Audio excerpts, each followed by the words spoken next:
Mas o que é preço afinal?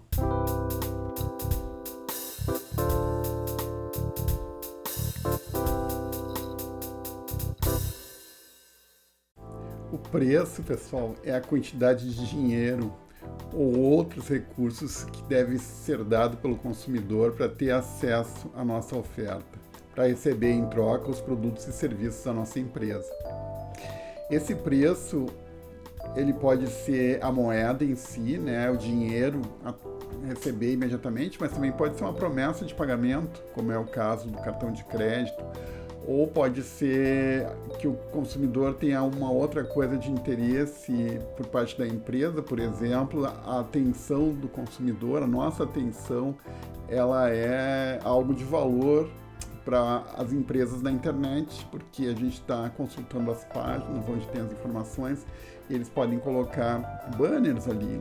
E essa é uma forma também importante de remuneração, onde entra uma outra empresa e se forma uma triangulação daquele que oferece o benefício para o consumidor, aquele que transforma essa oferta desse espaço, né, num espaço patrocinado e que paga por ter a sua marca nesse espaço patrocinado, e pelo consumidor, então, que fecha a triangulação. Então, essas são as formas mais comuns de preço, mas a gente vai ver que esse conceito ele tem mudado bastante recentemente por conta dessas novidades que foram inseridas naquela troca básica, que era a empresa entregava o produto e o cliente entregava o dinheiro em moeda ali na frente. Bom, nós temos que ver que o preço tem impactos importantes na relação dele com a psicologia do consumidor. Então, se vocês forem olhar para os economistas lá, a visão deles é que a empresa cria uma oferta, coloca no mercado, estabelece um preço de venda e o consumidor vai tomar aquele preço de venda como sendo um valor dado e vai decidir, né, sobre aquela compra ou não. Quem trabalha com marketing sabe que não é nada disso, né?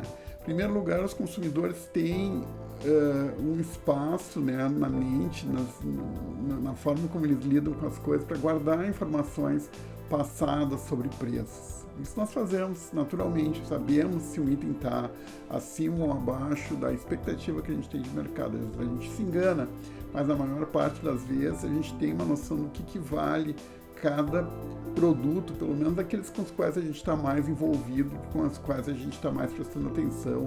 Muitas vezes a gente está interessado em fazer a compra. Bom, então, nós temos já uma ideia do que é o mercado.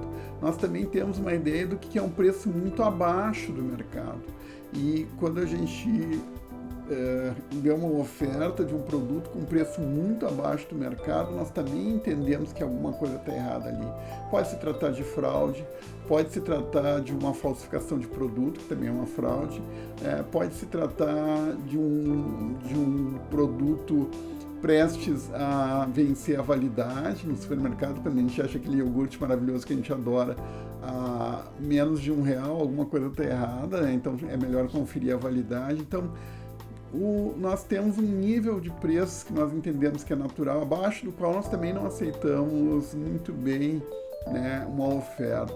Isso tudo faz parte então de um esforço grande que nós fazemos como consumidores para ter uma ideia do que valem as coisas, na verdade, né?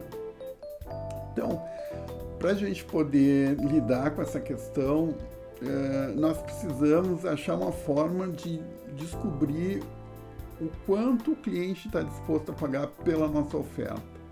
E é isso que nós vamos fazer. Nós vamos fazer isso num processo um pouco complexo, mas que vai exigir a nossa atenção, então, para que a gente consiga estabelecer esse preço. Bom, o nosso processo de determinação de preço, então, vocês já sabem que ele não vai ser como aquele que talvez vocês já tenham ouvido falar, que é calcular os custos, colocar uma margem em cima e estabelecer o preço. E por que isso não pode ser feito na prática, a despeito daquilo que os economistas ou o pessoal de finanças, seja quem for que disse para vocês que se faz dessa forma? Bom, na dinâmica dos mercados muito mais rápida hoje em dia, nós temos um problema nessa lógica, que é um problema sério, que é o número total de produtos vendidos. Veja que não importa para mim eu colocar o preço de venda baseado no número de produtos que eu tenho no depósito para vender. Eu preciso do número vendido, porque esse número vendido é que vai servir para pagar as minhas despesas fixas e os meus custos variáveis, meus custos fixos e variáveis. Então, se eu tiver um remanescente de venda, ou seja, se eu ficar com o produto estocado no meu depósito, ele não vai me ajudar nas finanças da empresa, pelo contrário, ele vai começar a custar mais caro. Então, a pegadinha aí, e por que para nós em marketing isso é importante, é porque nós precisamos trabalhar em cima dos custos, levando em conta o volume total de mercadoria vendido, de fato, em determinado período. Bem, se eu erro a previsão, o meu rateio para determinar o custo variável lá, eu pego, né, todas as despesas que eu tive e daquela parte eu divido por cada unidade vendida e não produzida, como dizem alguns. Então, para eu saber de fato o meu custo variável, eu preciso saber o número de unidades vendidas. Se eu errar o preço, como eu já expliquei para vocês, o número de unidades vendidas tende a cair e eu posso ter problemas para colocar meu produto no mercado, né? Então, esse parte de custo fixo e custo variável, na parte de custo variável, é bem complicado da gente entender qual de fato vai ser o custo variável, levando em conta que nós não sabemos exatamente quanto nós vamos vender. Se nós não sabemos exatamente quanto nós vamos vender e precisamos do preço para colocar o produto no mercado, como é que a gente sai deste ciclo? Bom, vou explicar para vocês. O primeiro passo que nós vamos fazer é começar pela estratégia do nosso negócio. Nós temos que definir um objetivo estratégico para o nosso negócio. E conforme nós estamos com a nossa situação da empresa no mercado, nós vamos então poder estabelecer níveis de preço mais altos ou mais baixos. Vamos começar com um exemplo bem concreto. Nossa empresa está com uma situação bastante, vamos supor, uma empresa bastante delicada no mercado. Tem muita pressão para pagar as dívidas, as vendas não estão acontecendo, a empresa passa por um momento de crise no mercado e começa a sentir, né, a redução das vendas, começa a buscar formas e começa a ter impactos no financeiro e ela começa a perceber que ela está em risco de se manter inadimplente. Uma situação que a gente chama de um cenário de sobrevivência da empresa. Então, o que a empresa vai fazer? Ela vai adotar medidas que garantam pelo menos o pagamento das despesas fixas e talvez algumas variáveis. E isso tem qual impacto sobre o nível de preço? Isso tem um impacto sobre a disposição da empresa entregar produtos para o mercado que tenham por um preço mais baixo do que ela praticaria em um cenário mais favorável. Então, estratégias de sobrevivência vão gerar um impacto sobre os custos, sobre os preços, de forma a torná-los mais baixos do que a empresa normalmente faria. Nós temos também uma outra situação na qual, por exemplo, ao contrário disso, o cenário está muito positivo, do ponto de vista econômico, todo o mercado está aquecido e tudo, e a empresa resolve buscar uma máxima lucratividade no mercado. Então, ela está com vários clientes, ela está no limite da sua capacidade produtiva, está talvez enfrentando a situação que ela vai ter que escolher para qual cliente ela vai vender. Então, o que ela vai fazer? Ela vai subindo os preços e vai filtrando aqueles clientes e vai atendendo aqueles clientes que têm maior poder de compra e, portanto, vão estar dispostos a pagar preços mais altos pelos produtos que a empresa está oferecendo. Isso é um cenário de maximização de lucros. Ela talvez não consiga sustentar isso no longo prazo, mas esse é um cenário que acontece. Algumas vezes a empresa precisa, às vezes, de um aporte do capital para poder fazer um investimento no aumento da sua capacidade produtiva, por exemplo, ou em alguma outra área. E então isso pressiona os preços para patamares mais elevados.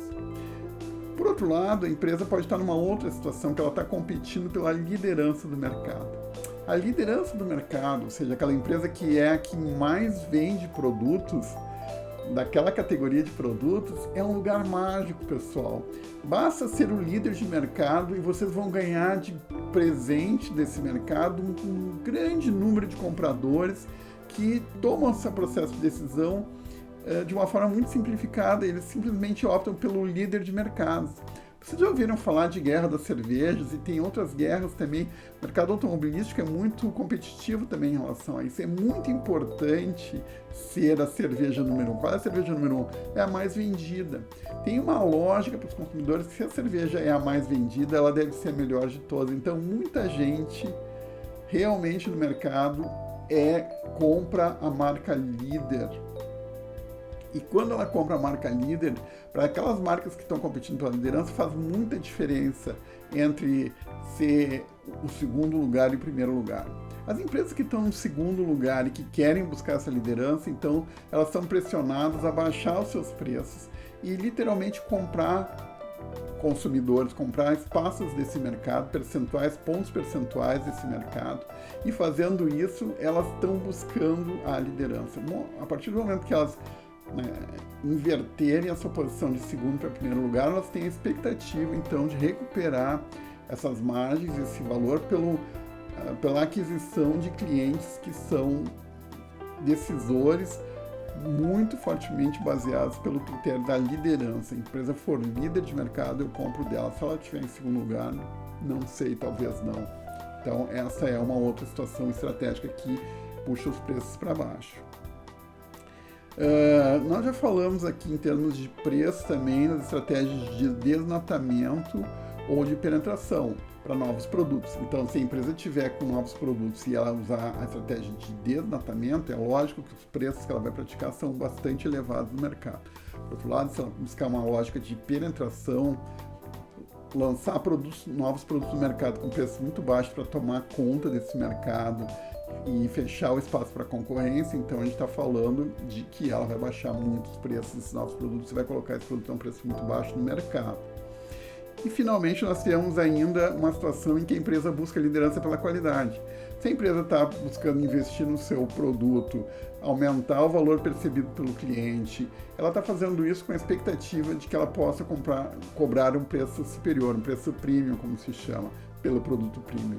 Então ela está trabalhando nesse equilíbrio de valor e aí, naturalmente, ela vai buscar preços um pouco mais elevados. Muito bem, agora que nós já temos uma ideia se os preços vão ser um pouco mais acima ou um pouco mais abaixo do que seria o patamar normal de preço, vamos ver qual seria o próximo passo.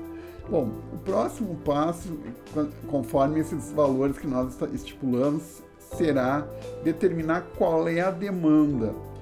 Qual a nossa expectativa de vendas de produtos a esse preço? Infelizmente, não tem uma forma fácil de explicar como fazer a demanda. As empresas usam de várias maneiras para resolver essa questão. Basicamente, elas têm processos dos mais intuitivos e estranhos, como, por exemplo, perguntar para os vendedores, ou perguntar para os clientes, ou perguntar para especialistas e aceitar esse número.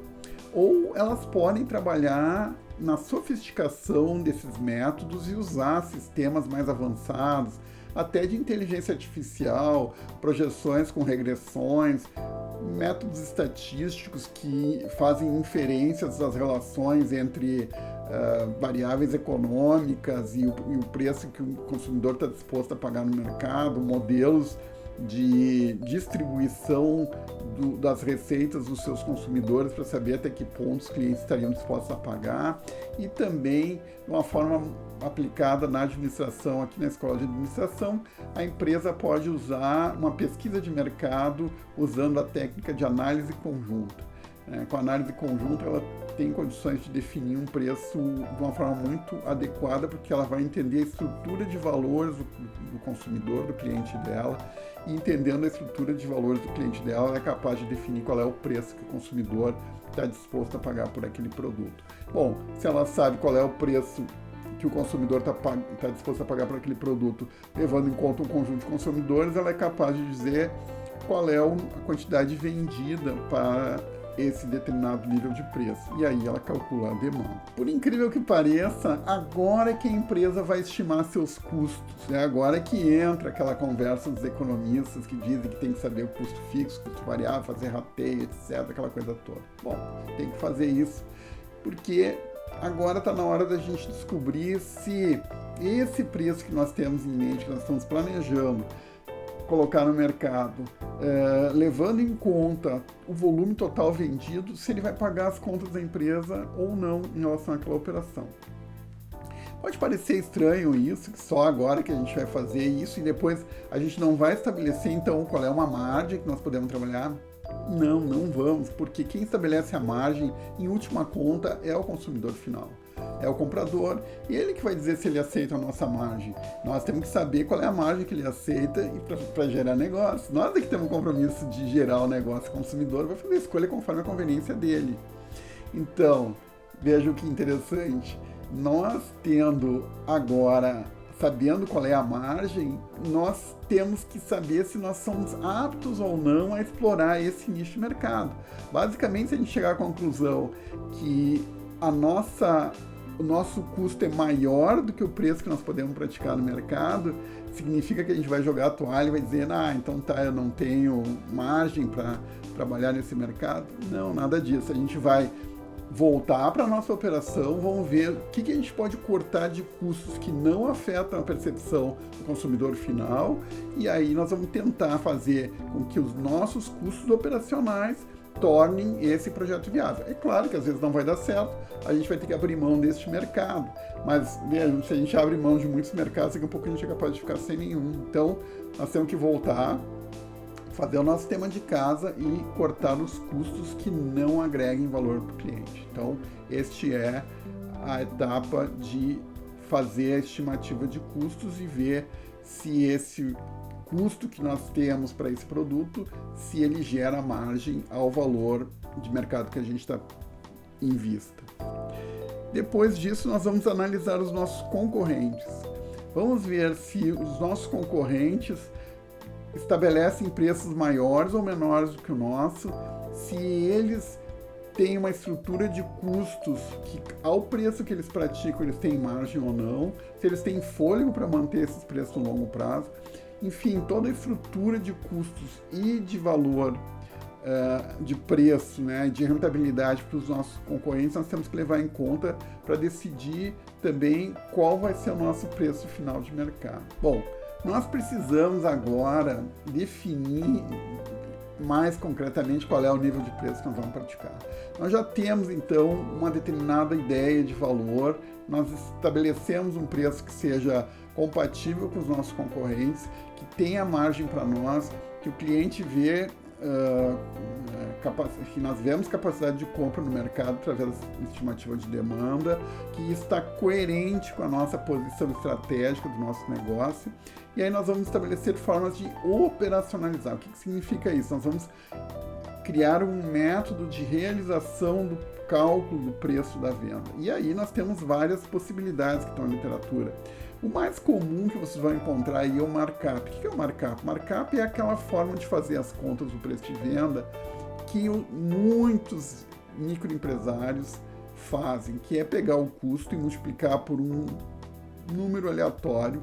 Muitas vezes faziam por 2 ou 3 e estabelecer o preço, tá? Nós tivemos todos um cuidado para fazer um levantamento, nós não vamos fazer isso, mas talvez a gente use isso como um simplificador para o empresário que nós estamos assistindo, ou para o nosso patrão, nosso chefe lá, o dono da nossa empresa, da empresa para a qual nós trabalhamos. Nós vamos estabelecer uma margem, só que essa margem não é uma margem aleatória, é uma margem que decorre de todos os aspectos de mercado que nós analisamos previamente.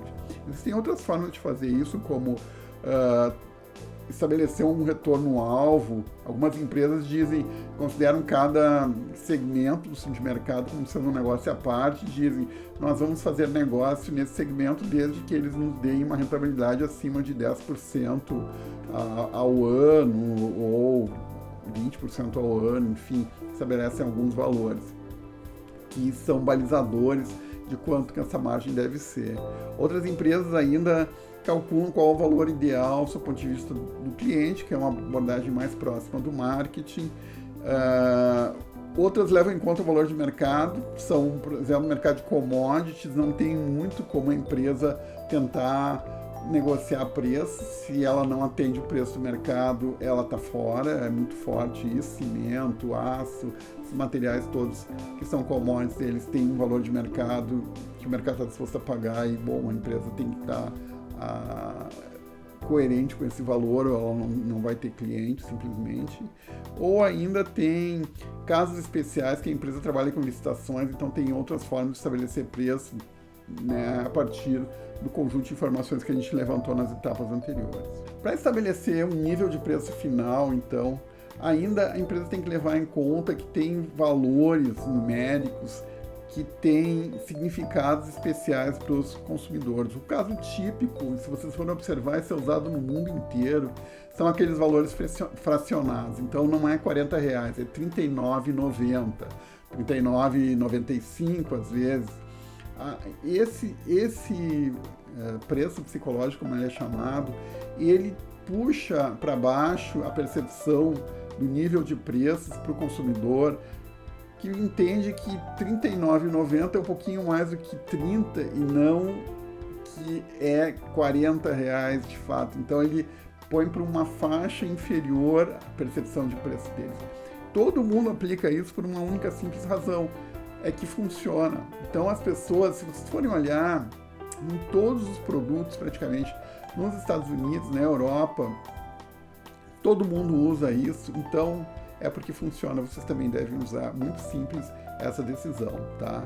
Por exemplo, também tem a influência dos outros elementos do marketing mix da empresa. Se nós temos produtos semelhantes ao nosso conjunto de ofertas, às vezes nós temos também produtos que são kits, que envolvem produtos que nós vendemos separadamente também. Nós temos que balançar esses preços também para que eles sejam coerentes e compatíveis na visão do consumidor. Nós temos que fazer esses ajustes também. Nós temos que ajustar também as nossas políticas de preço. Nós temos que levar em conta que a empresa estabelece linhas prioritárias para vendas, e essas linhas prioritárias para vendas recebem incentivos, né? A empresa aceita margens menores, outras são mais estratégicas e exigem rentabilidade superior, então tudo isso vai também afetar o nível final de preço.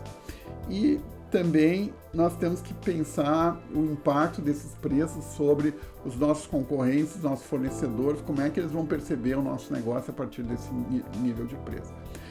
Bom, se nós fizermos tudo isso direitinho, nós temos então um preço final. E nós vamos precisar ainda, além desse preço final, nós vamos ter que estabelecer as variações desse preço, considerando se o cliente quiser comprar maior quantidade, eu aceito dar desconto ou não, qual é o nível de liberdade que eu dou para os meus vendedores para eles alterarem o preço no meio de uma negociação. Que tipo de recomendações eu posso fazer para os nossos vendedores. Então, que políticas de desconto eu vou usar de uma maneira mais geral. E isso tudo ainda precisa ser discutido para que vocês estabeleçam a forma que vai ser usado para estabelecer o preço de venda final. Claro que muitas vezes a gente abre mão do controle para viabilizar a realização dos negócios. Então, isso vai exigir que haja um monitoramento do preço realmente executado lá na ponta de venda, lá no caixa, e aqueles valores que nós estipulamos como gestores de marketing. E nós vamos buscar esse ajuste de uma forma constante. Tem muito para ser visto ainda, vocês vão abordar mais a fundo a questão de preço na disciplina de administração de marketing, onde vocês vão ver o impacto das políticas de preço sobre as relações com os concorrentes e vão aprofundar mais a discussão. Para essa disciplina introdutória, ficamos por aqui com a questão de preço. Muito obrigado.